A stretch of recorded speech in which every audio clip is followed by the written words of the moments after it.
आज मैं आपको टैंग नाम के एक ड्रामा साइंस फिक्शन फिल्म के बारे में बताने जा रहा हूँ। फिल्म की शुरुआत जापान के भविष्य के शहर होक्काइडो से होती है, जहाँ एआई इस हद तक विकसित हो चुका है कि इंसान और रोबोट एक साथ रह सकते हैं। फिर हम केन कसूगी से मिलते हैं, जो एक बेरोजगार आदमी है और अपना ज्यादातर समय वीडियो गेम्स खेलने में बिताता है। एक सुबह केन खेल के बीच में था, तभी उसकी पत्नी एमी उसे रोकने के लिए आ गई। वह उसे बताती है कि उनके बैकयार्ड में एक अजीब रोबोट है और उसे हटाने के लिए कहती है। हालांकि केन को इसकी परवाह नहीं है और वह अपना खेल खेलना जारी रखता है, जिससे एमी नाराज हो जाती है। वह उसे नौकरी न करने और घर के कामों में मदद न करने के लिए डांटती है। वह निराश होकर कल उसके लिए हुए जॉब इंटरव्यू के बारे में पूछती है, लेकिन केन उसे टालता है और घर से निकल जाता है। वह बैकयार्ड में पेड़ के नीचे एक अजीब रोबोट पाता है। जब केन पूछता है कि कौन है, तो रोबोट चौंक जाता है और पलट जाता है। थोड़ी देर बाद रोबोट खुद को टैंग के नाम से पेश करता है, लेकिन उसे नहीं पता कि वह कहाँ से आया है और ऐसा लगता है कि उसने अपनी याददाश्त खो दी है। केन अपना नाम भी बताता है और टैंग टूटी फूटी जापानी में उसकी कही बात को दोहराना शुरू कर देता है। इसके बाद केन रोबोट को निपटाने के लिए पास के कबाड़खाने में ले जाता है। मालिक कहता है कि वह इसके पुर्जे अलग करके इसे बेच देगा, इसलिए केन इसे वहीं छोड़ने का फैसला करता है। जब वह वहां से चला जाता है तो टैंग बार बार उसका नाम पुकारता है, लेकिन वह उसे अनदेखा करके अपने रास्ते पर आगे बढ़ता है। हालांकि रोबोट तुरंत स्क्रैपयार्ड से भाग जाता है और उसका पीछा करना शुरू कर देता है। बाद में एमी घर पर होती है। उसे अस्पताल से कॉल आती है, जहां केन को कल एक इंटर्न के लिए इंटरव्यू देना था। उसे यह जानकर हैरानी होती है कि वह कभी आया ही नहीं था। इस समय केन घर पर आता है, उसके पीछे टैंग भी आता है। रोबोट उत्सुकता से लिविंग रूम में लगी तस्वीरों को देखता है और टेबल से कई टिश्यूज लेने लगता है ताकि एमी आकर्षित हो जाए। इस बीच एमी गुस्से होकर केन से पूछती है कि वह कल नौकरी के लिए इंटरव्यू में क्यों नहीं गया, जिस पर वह सहजता से जवाब देता है कि वह भूल गया था। वह उसे पैसे के बारे में चिंता न करने के लिए कहता है, क्योंकि उनके पास उसके पिता की विरासत है, लेकिन यह केवल एमी को और निराश करता है और वह व्यक्त करती है कि वह उसके बचकाने रवैये से कितनी थक गई है। गुस्से में वह मेज से एक एंटीक घड़ी उठाती है और उसे जमीन पर पटक देती है। इससे केन को बहुत दुख होता है, क्योंकि यह घड़ी उसके स्वर्गीय पिता की ओर से उपहार थी। हालांकि एमी उसे बताती है कि अब वे बड़ा हो चुका है और जो कुछ हुआ उससे आगे बढ़ने का समय आ गया है। फिर वह केन को घर से बाहर निकाल देती है और वफादार रोबोट भी उसका पीछा करता है। वह एमी की यादों को अपने साथ लेकर वहां से चला जाता है। बाद में हम उन दोनों को एक बस स्टॉप पर देखते हैं और केन अपनी स्थिति के बारे में बहुत चिंतित है। जब वह सोचता है कि आगे क्या करना है, तो वह टैंक से किसी तरह का लिक्विड निकलता हुआ देखता है। उत्सुकता से केन ने रोबोट को खोला और अंदर एटोबॉट सिस्टम्स लिखा हुआ पाया। पता चला कि यह उस कंपनी का नाम है जो देश की सबसे बड़ी एंड्रॉयड निर्माता कंपनी है। कंपनी की वेबसाइट खोजने के बाद केन को पता चला कि वे अब पुराने रोबोट के बदले नए रोबोट दे रहे हैं। फिर उसे एक आइडिया आता है और वह टैंक के बदले एक बेहतर रोबोट लेने का फैसला करता है, जिससे घर के कामों में मदद मिलेगी। उसे लगता है कि अगर वह इसे एमी को दे देगा तो वह उसे माफ कर देगी और वापस घर बुला लेगी और वह वापस COD खेलने और बोतलों में पेशाब करने जा सकता है। इसके बाद दोनों फुकुओका के लिए उड़ान भरते हैं, जहाँ एटोबॉट सिस्टम्स का हेडक्वार्टर है। विमान में केन के सामने बैठा एक बच्चा उस पर मिठाई फेंकता है। जवाब में वह उसे रोकने के लिए कहता है, लेकिन बच्चा अपनी शरारती हरकतें जारी रखता है। क्रोधित होकर केन उसे बदमाश कहता है और टैंक बार बार वही दोहराने लगता है। इससे एक अजीब स्थिति पैदा होती है और केन रोबोट पर गुस्सा हो जाता है। वह उसे कचरे का डिब्बा कहता है और फेंकने की धमकी देता है, लेकिन इससे स्थिति और खराब हो जाती है, क्योंकि परेशान रोबोट अपने सिर से भाप फेंकने लगता है। अगले सीन में वे एटोबॉट ऑफिस पहुंचते हैं, जहां केन टैंक को लेटेस्ट मॉडल्स में से किसी एक के साथ बदलने की कोशिश करता है। रिसेप्शनिस्ट ने उन्हें बताया कि रोबोट उनके सिस्टम का हिस्सा नहीं है और इसमें उनकी कंपनी के कुछ हिस्से ही हैं। वह माफी मांगती है और बताती है कि वे एक्सचेंज को प्रोसेस करने में असमर्थ हैं। इस बीच शिंजी नाम का एक आदमी कुछ बच्चों को फैसिलिटी का टूर करा रहा है। जब ये बच्चे टैंक को देखते हैं तो वे जल्दी से उसे घेर लेते हैं और उसकी तस्वीर लेते हैं। वे रोबोट से मोहित हो जाते हैं और टैंक एक लेडी बग को बचाकर अपना दयालु पक्ष दिखाता है, जो कि पैर के नीचे आने वाली थी। शिंजी प्रभावित होता है और पता चलता है कि वह एटोबिट में मुख्य रोबोट डिजाइनरों में से एक है। वह रोबोट की जांच करने की अनुमति मांगता है और केन सहमत हो जाता है। फिर शिंजी उन्हें अपने ऑफिस में ले जाता है और टैंक के अंदर पीले रंग के लिक्विड से भरी एक कांच की ट्यूब पाता है। वह देखता है कि ट्यूब में एक छोटी सी दरार है, जिससे लिक्विड लीक हो रहा है। शिंजी को एहसास होता है कि यह टैंक का फ्यूल है और इसे अस्थायी रूप से ठीक करना होगा। हालांकि वह केन को चेतावनी देता है कि अगर लिक्विड खत्म हो गया तो रोबोट टूट जाएगा। वह यह भी देखता है कि टैंक बहुत इंटेलिजेंट है और लगभग एक इंसान की तरह ही कई भावनाओं का अनुभव करता है। शिंजी इस बात पर जोर देता है कि रोबोट बहुत खास है और केन को उसका ख्याल रखने के लिए कहता है।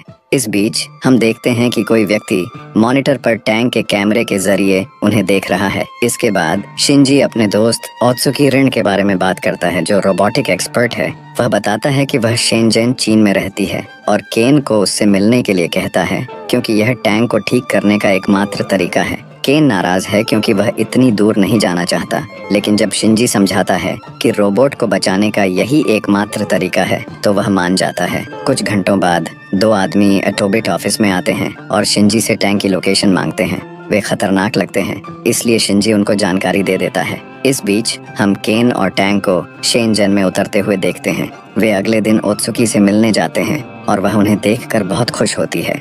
फिर वह टैंक को गले लगाती है और कहती है कि वह रोबोट को देखने के लिए बेसब्री से इंतजार कर रही है।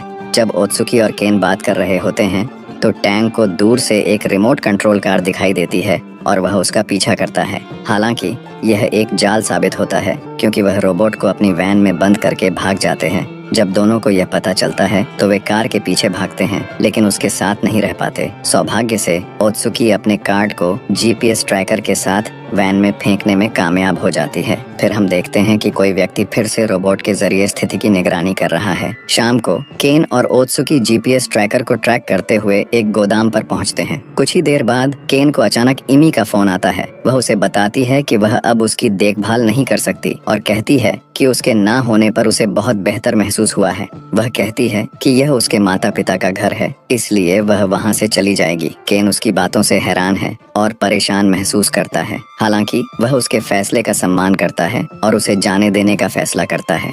फोन काटने के बाद हम देखते हैं कि इमी अपने फैसले से खुश नहीं है और फूट फूट कर रोने लगती है।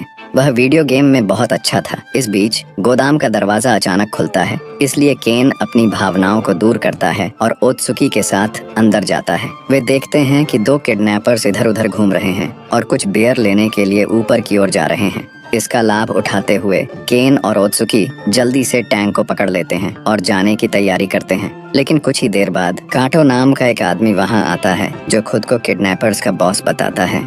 वह उन्हें जाने से रोकता है और टैंक के कंपोनेंट्स को इंस्पेक्ट करने के लिए आगे बढ़ता है। वह तुरंत कंपोनेंट्स को पहचान लेता है और खुद से कहता है कि प्रोफेसर बाबा ने इसे बनाया होगा। कुछ ही देर बाद काटो के दो आदमी नीचे आते हैं और टैंक को पकड़ लेते हैं। का दावा है कि उसे वैसे भी इस बेकार रोबोट की जरूरत नहीं है और वह इससे छुटकारा पाने की कोशिश कर रहा था। यह सुनकर टैंक गुस्सा हो जाता है और शरीर से भाप छोड़ने लगता है, जैसा कि उसने विमान में किया था। इससे दोनों कंफ्यूज हो जाते हैं और रोबोट को जाने देते हैं। पता चलता है कि यह सब केन की योजना थी ताकि हंगामा खड़ा किया जा सके। वह और ओत्सुकी जल्दी से किडनैपर से लड़ना शुरू कर देते हैं। अंत में ओत्सुकी एक आदमी से एक टेजर गन चुरा लेती है और उसे मार गिराती है। फिर वह बंदूक को बाकी दो पर तानती है और केन को रोबोट के साथ भागने के लिए कहती है।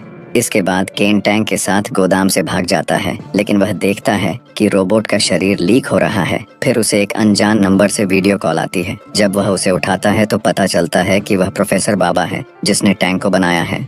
बाबा रोबोट को देखकर बहुत खुश होते हैं और उसे जेम्स कहकर पुकारते हैं। खैर, टैंक अब पहले से बहुत बेहतर है। वह केन को अपने बच्चे की देखभाल करने के लिए धन्यवाद देता है और उन्हें मियाकोजिमा आइलैंड पर आने के लिए इनवाइट करता है। वह यह भी बताता है कि इस रोबोट में दुनिया को बदलने की शक्ति है और इसे ठीक करने का वादा करता है। अगले सीन में केन और टैंग मियाकोजिमा आइलैंड पर पहुंचते हैं और सुंदर दृश्यों की प्रशंसा करने बैठते हैं। इस दौरान केन रोबोट को अपने दर्दनाक अतीत के बारे में बताता है, यह बताते हुए कि वह एक डॉक्टर बनना चाहता था और एक मेडिकल इंटर्न के रूप में काम भी करता था। हालांकि एक दिन उनके पिता के साथ एक दुर्घटना हुई और उन्हें अस्पताल में भर्ती होना पड़ा। क्योंकि सभी डॉक्टर बाहर थे, इसीलिए नर्सों ने केन पर भरोसा किया और पूछा कि उन्हें क्या करना चाहिए, लेकिन वह इतना घबरा गया कि वह बस जम गया, जवाब देने में असमर्थ था। आखिरकार 1 घंटे बाद एक डॉक्टर आया, लेकिन तब तक पिताजी की मौत हो चुकी थी। केन टैंग को बताता है कि उस दिन से वह खुद पर भरोसा करने में असमर्थ है और उसने पूरी तरह से काम करना बंद कर दिया है। वह खुद को एक असफल व्यक्ति बताता है और वर्षों से अपनी पत्नी को केवल निराश ही करता आया है। यह सुनकर टैंग उसके साथ सहानुभूति रखता है और उसका उत्साह बढ़ाने के लिए एक डांस करता है जो केन को खुश करता है। कुछ ही समय बाद दोनों बाबा के घर पहुंचते हैं, जहां प्रोफेसर उनका स्वागत करता है। वह जेम्स को घर लाने के लिए केन का शुक्रिया अदा करता है और बताता है कि लैब में हुई दुर्घटना के बाद रोबोट कई सालों से गायब था। बाबा टैंक के हैच में ट्यूब को बदल देता है और बताता है कि इसमें बायो इथेनॉल फ्यूल है। हालांकि प्रोफेसर को देखकर टैंक खुश नहीं होता और केन के पीछे छिपने की कोशिश करता है। प्रोफेसर को पता है कि वह रोबोट को ले जाने की स्थिति में नहीं है और वह वहां से जाने के लिए आगे बढ़ता है। टैंक उसके पैरों से चिपक जाता है और अपने साथ घर ले जाने की विनती करता है, लेकिन केन दुखी मन से उसकी बात अनसुनी करता है और वहां से चला जाता है। कुछ दूर चलने के बाद केन की मुलाकात डॉक्टर काटो से होती है, जो प्रोफेसर के घर जा रहे हैं। जब उन्हें पता चलता है कि केन ने टैंक को बाबा को सौंप दिया है तो वे चिंतित हो जाते हैं। फिर काटो 5 साल पहले हुई एक दुर्घटना के बारे में बताना शुरू करते हैं। उन्होंने खुलासा किया कि वह एक बार बाबा के साथ जेम्स सीरीज पर काम करते थे, जो एक मिलिट्री रोबोट प्रोजेक्ट था। शूटिंग ट्रेनिंग के दौरान एक रोबोट में डर की भावना पैदा हुई और वह सभी को मारने से पहले घबरा गया। यह पता चला कि रोबोट में भावनाएं विकसित हो गई थीं, जिसे बाबा ने आर्टिफिशियल इंटेलिजेंस को एक सफलता के रूप में देखा। वह इस सफलता को अपने पास रखना चाहता था, इसलिए उसने जेम्स से यूरोचिप हटा दी और उसे अपने द्वारा बनाए गए दूसरे रोबोट से जोड़ दिया। उसके बाद उसने लैब को जला दिया और वहां से भाग गया। काटो ने खुलासा किया कि वे उसे गिरफ्तार करने के लिए सालों से प्रोफेसर की तलाश कर रहे हैं। यह सब सुनकर चिंतित केन काटो की कार लेकर अपने दोस्त को बचाने के लिए दौड़ता है। घर में वापस बाबा टैंक से यूरोचिप निकालने की कोशिश कर रहा है, लेकिन भयभीत रोबोट उससे दूर भागता है। केन जल्द ही वहां पहुंचता है और वह सीधे लैब के अंदर चला जाता है। वह टैंक को ढूंढने में सफल हो जाता है और दोनों भागने की कोशिश करते हैं, लेकिन बाबा अपने कंप्यूटर सिस्टम का इस्तेमाल करके जल्दी से सभी दरवाजे बंद कर देता है। इस समय काटो भी आता है, लेकिन वह बाहर फंस जाता है और लैब में नहीं जा पाता। इसके बाद बाबा केन को बताता है कि वह पूरे समय रोबोट के कैमरे से उसे देख रहा था। वह उसे अतीत में फंसने और अपने परिवार में असमर्थ होने के कारण एक लूजर कहता है। फिर वह रोबोट की इंटेलिजेंस का उपयोग करके दुनिया का सबसे शक्तिशाली व्यक्ति बनने की योजना का खुलासा करता है। इसके बाद प्रोफेसर एक कुल्हाड़ी लेकर टैंक के पास जाता है, लेकिन केन उसके रास्ते में आ जाता है। बाबा हैरान है कि केन एक रोबोट की मदद क्यों कर रहा है, जो एक मशीन से ज्यादा कुछ नहीं है, लेकिन केन का कहना है कि टैंग उसका दोस्त है। प्रोफेसर को यह जवाब पसंद नहीं आता और वह रोबोटिक हाथ से उस पर हमला करता है, लेकिन केन और टैंग मिलकर उसे छीन लेते हैं। अंत में केन उसी हाथ से बूढ़े आदमी पर वार करता है और उसे बेहोश कर देता है। लेकिन जब ऐसा लगता है कि खतरा टल गया है, तभी पास में एक भारी अलमारी गिरती है और टैंग उसके नीचे दब जाता है। केन रोबोट को बचाने के लिए दौड़ता है, लेकिन उसका फ्यूल लीक हो रहा है, जिससे वह हिलने में असमर्थ है। केन ट्यूब बदलने की कोशिश करता है, लेकिन टैंग फिर भी नहीं उठता। यह महसूस करते हुए कि वह यह काम अकेले नहीं कर सकता, वह काटो को वीडियो कॉल करता है और वह उसे यह जांचने का निर्देश देता है कि बैटरी तक जाने वाली केबल जुड़ी हुई है या नहीं। कॉर्ड टूटा हुआ है, इसलिए केन उसे ठीक करने के लिए पास में रखा एक टूल लेता है। फिर काटो उसे कोर यूनिट को जोड़ने के लिए कहता है। 2 सॉकेट हैं और केन पूछता है कि कौन सा इस्तेमाल करना है, लेकिन काटो कहता है कि यह सिर्फ बाबा ही जानता है। वह चेतावनी देता है कि अगर वह फेल हो गया तो शॉर्ट सर्किट हो जाएगा और टैंक ब्लास्ट हो जाएगा। यह केन को एक गंभीर स्थिति में छोड़ देता है और वह सोचता है कि उसे यह करना चाहिए या नहीं। उसे वापस अपने पिता की सर्जरी याद आती है, लेकिन केन अपनी सारी हिम्मत जुटाता है और एक रैंडम सॉकेट को सिलेक्ट करता है। उसका अनुमान सही साबित होता है और रोबोट जल्द ही जाग जाता है, लेकिन ऐसा लगता है कि वह अपनी सारी यादें खो चुका है और खुद को जेम्स के रूप में पेश करता है। परेशान केन रोबोट को बताता है कि उसका नाम टैंग है और सारी कहानी बताता है कि वे कैसे मिले और इस स्थिति में कैसे पहुंचे।